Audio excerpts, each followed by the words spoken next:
Austin police say the man accused of slitting a woman's throat bragged about his violent past. Officers say this man, Edward Bennett, was charged with attempted capital murder for attacking a woman at a South Austin HEB last month. KXAN's Sophia Beausoleil is live tonight near Old Torf and Congress. Sophia, where it happened.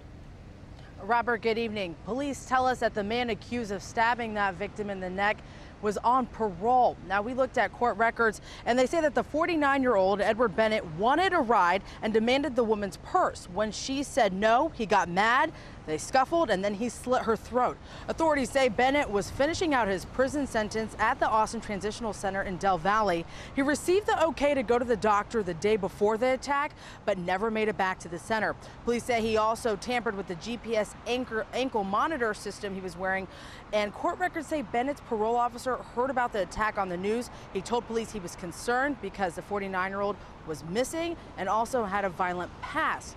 Thanks to evidence found near the crime scene, which included a palm print and surveillance video, police found Bennett at 6 in Congress and arrested him 3 days later after the attack.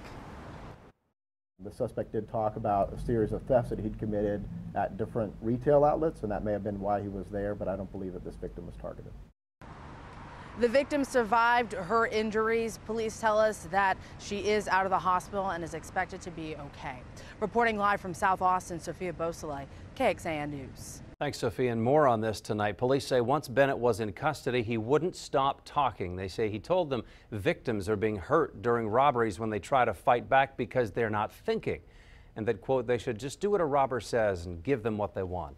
And police also say Bennett threatened to kill his parole officer, a guard at the Texas Department of Corrections, and some of his fellow parolees at the Austin Transitional Center. Officers also say Bennett told them he could kill somebody quickly.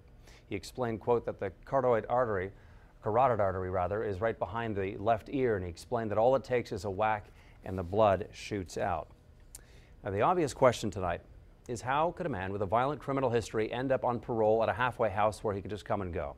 Well, today I talked with experts who deal with ex-convicts. Despite a long criminal history, they say Bennett had simply served his time. 25 years for aggravated assaults, then to a halfway house meant to help criminals like him rehabilitate and fit back in our community. We asked prison authorities if Bennett had received mental health treatment, but that is not public information. A corrections department spokesperson, though, tells me before Bennett left the transitional center for an appointment at Brackenridge Medical Center on the 19th, his parole officer had a conversation with him that was described as odd. That's all he would tell me. But it was enough for the parole officer to later point to Bennett as the possible attacker at the HEB.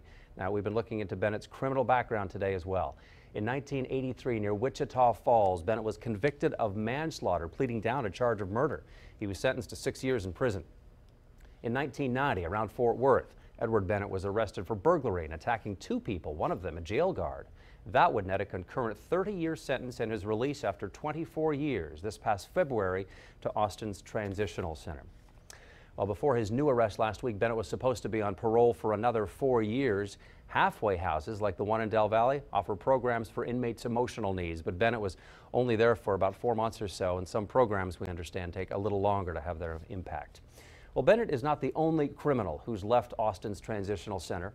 In the last 2 years, several inmates have walked away and never come back. That's because the center near the airport is run on an honor system. Inmates are allowed to check in and out.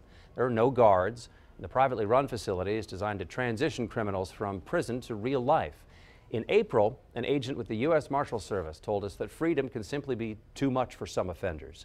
At the time, he was looking for criminals, 2 of them, who had walked out of the center.